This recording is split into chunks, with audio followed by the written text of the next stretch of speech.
Si vous faites une réservation en ligne, vous allez voir que j'ai ajouté 3 questions dans mon formulaire de réservation.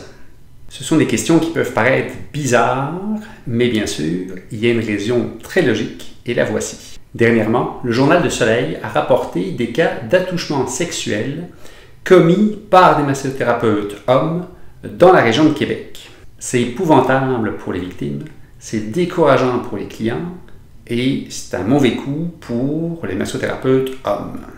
Il y a un point particulier qui a retenu mon attention dans cet article, c'est quelles sont les parties qu'on peut toucher durant un massage. Alors, les parties génitales, c'est clair, non. Il n'y a aucun cas, il n'y a aucune excuse. Les pectoraux, les fessiers, les cuisses. Alors, qu'est-ce qu'on peut toucher? Ben, la réponse est « ça dépend ». Et la phrase la plus importante d'après moi de tout l'article est la suivante. Il faut que le client soit averti à l'avance du déroulement du massage. Il faut qu'il sache quelles sont les parties qui vont être touchées. Dans le massage amant, le corps est touché dans sa globalité. C'est clairement expliqué sur mon site internet. Mais c'est pas tout le monde qui lit. Il y a quelques mois, par exemple, j'ai une dame qui s'est présentée puis qui s'attendait à avoir un massage à l'huile. Lis le site internet, lis le courriel, tout est clair.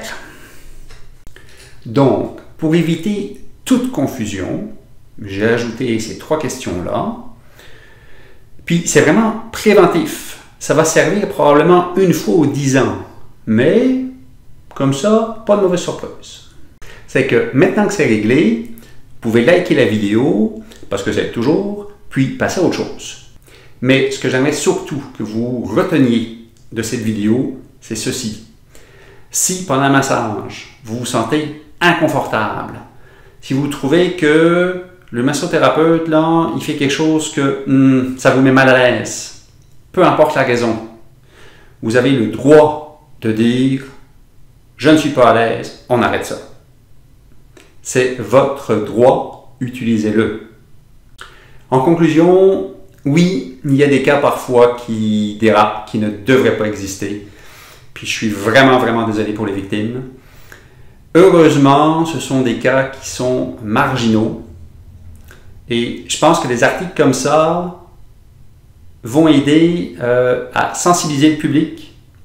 Non pas d'avoir peur des massothérapeutes, mais de savoir où sont les limites.